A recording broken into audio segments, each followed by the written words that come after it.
Assalamualaikum warahmatullahi wabarakatuh. Alhamdulillah wassalatu wassalamu ala rasulillah. Teman-teman semuanya yang Ustadz cintai karena Allah, berbahagia sekali pagi hari ini Ustadz bisa kembali menyapa teman-teman untuk menyampaikan kisah tentang kehidupan sosok yang amat mulia, Nabi kita tercinta, baginda Rasulullah Shallallahu Alaihi Wasallam. Dan pada pertemuan sebelumnya, Ustadz telah menyampaikan kisah tentang ayahanda Rasulullah Shallallahu Alaihi Wasallam, yaitu Abdullah bin Abdul Muthalib.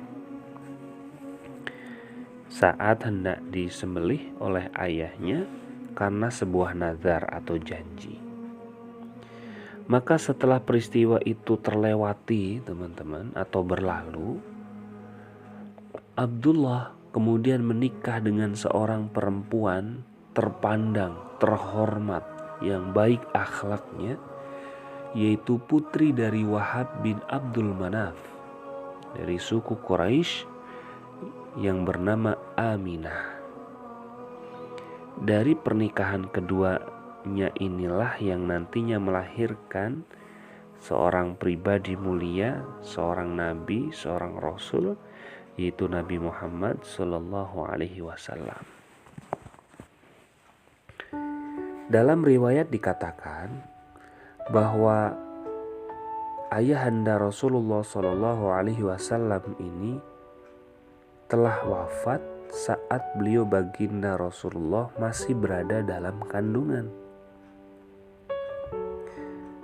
Ada memang yang mengatakan bahwa beliau wafat saat Rasul sudah lahir.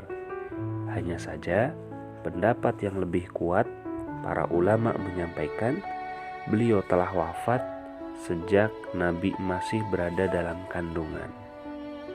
Ada yang lebih spesifik mengatakan 2 bulan sebelum kelahiran Nabi.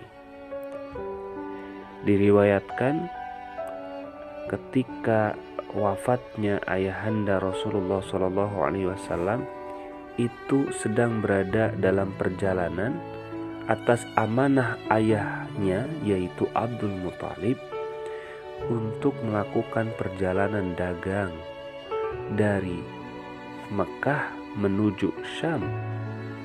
Saat kembalinya dari Syam, beliau berhenti di sebuah wilayah di kota Yastrib atau Madinah sekarang, yang kemudian dinamakan Dar an-Nabah, dan di sanalah kemudian beliau jatuh sakit dan kemudian wafat. Tapi ada yang mengatakan beliau datang ke Yastrib itu dalam rangka mengurus kebun-kebun ayahnya yang berada di kota tersebut. Wallahu a'lam bishawab.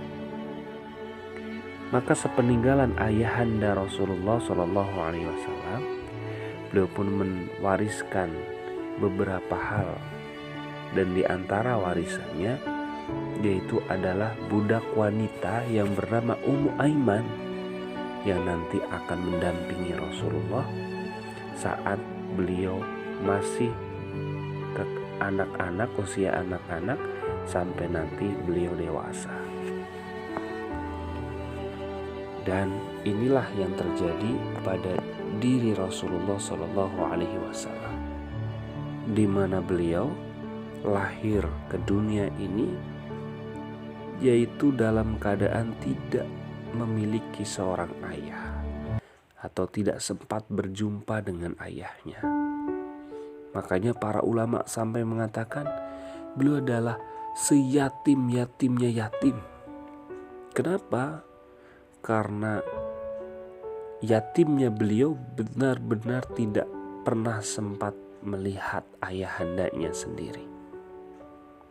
Berbeda mungkin dengan yatim kebanyakan, di mana disebut anak yatim adalah seorang anak yang ditinggal oleh ayahnya saat usianya belum balik, ya, baik itu sempat melihat ataupun tidak. Hanya saja mungkin khusus untuk baginda Nabi, ini adalah sebenar-benarnya yatim, di mana beliau tidak sempat melihat ayahandanya, bahkan saat beliau terlahir ke dunia ini, teman-teman. Tentu ini akan menjadi sebuah kesedihan yang sangat mendalam bagi kita. Bayangkan, kita lahir ke dunia ini, teman-teman, sudah tidak memiliki seorang ayah. Kita tidak sempat melihat sosok pribadi ayah kita. Berbeda dengan kita, teman-teman, yang hari ini orang tua kita masih lengkap, orang tua kita masih komplit, dan keduanya sangat menyayangi kita. Ibu kita begitu sayang terhadap diri kita. Ayah kita pun begitu berjuang mati-matian mencari nafkah untuk kita. Dan harusnya ini menjadi rasa syukur yang sangat tinggi kepada Allah atas kehadiran keduanya dalam kehidupan kita. Dan gak kebayang bagaimana jadinya kalau kita sebagaimana Rasul yang dilahirkan sudah tidak lagi memiliki ayah. Dan selama ini kadang kita suka terlupa, teman-teman, melupakan nikmat orang tua. Kita kadang masih saja suka marah dengan mereka, masih saja suka ngambek kepada mereka, masih saja suka minta ini, minta itu, menangis, bahkan yang menyulitkan, menyusahkan, menyengsarakan mereka. Bahkan tidak jarang anak-anak ataupun kita membuat air mata mereka menetes. Padahal kasih sayang mereka terhadap kita sudah sangat luar biasa.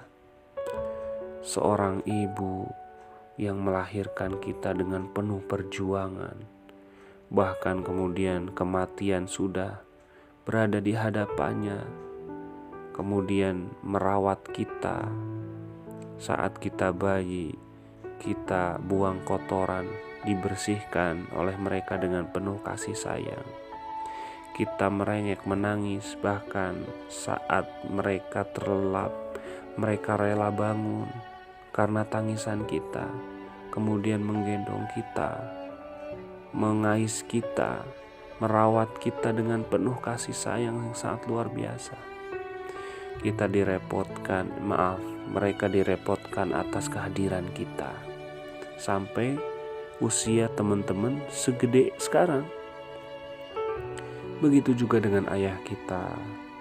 Begitu kita terlahir, senyuman kebahagiaan yang ada di raut wajahnya menyambut kelahiran kita dengan penuh semangat, kegembiraan luar biasa. Beliau rela berpanas-panasan, berkeringat, bahkan kalau perlu mungkin darah yang mengucur dalam dirinya untuk memperjuangkan kehidupan kita. Rela membiayai kita, memenuhi segala kebutuhan kita tanpa mengenal lelah. Kadang saat capek, lelah, butuh istirahat pun rela dikorbankan hanya untuk memperjuangkan kita, teman-teman. Maka tidak sepatutnya kita mengeluh kepada mereka, mengeluh kepada Allah, padahal kita diberikan dua karunia yang amat besar, yaitu pintu surga kita, teman-teman, kedua orang tua kita. Maka selagi kesempatan itu masih ada, mari ketuk pintu surga itu melalui jalan berbakti kepada keduanya. Jangan sampai kita menyesal di akhir hayat kita karena kehilangan orang tua kita sebelum sampai sempat kita berbakti kepada mereka. Dan juga seperti bagaimana Rasulullah SAW yang kehilangan ayahandanya saat beliau masih berada di kandungan. Dan kejadian itu diabadikan di dalam Quran surah Ad-Duha. Alam yajidka yatiman fa'awa. Bukankah Allah mendapatimu sebagai seorang anak yang yatim? Lalu Allah lah yang melindungi, Nabi Muhammad SAW. Allah lah yang mencukupi kehidupan beliau. Allah lah yang memberikan petunjuk kepada beliau melalui orang-orang terdekat beliau, melalui malaikat yang selalu menjaga beliau, dan beliau terus Allah jaga sampai akhir hayatnya. Maka ambillah pelajaran dari kehidupan beliau baginda Rasulullah Sallallahu Alaihi Wasallam, yang penderitaannya, kesulitannya sudah dirasakan bahkan sejak beliau masih berada dalam kandungan. Barakallahu fikum, billahi taufiq wal hidayah. Assalamualaikum warahmatullahi wabarakatuh.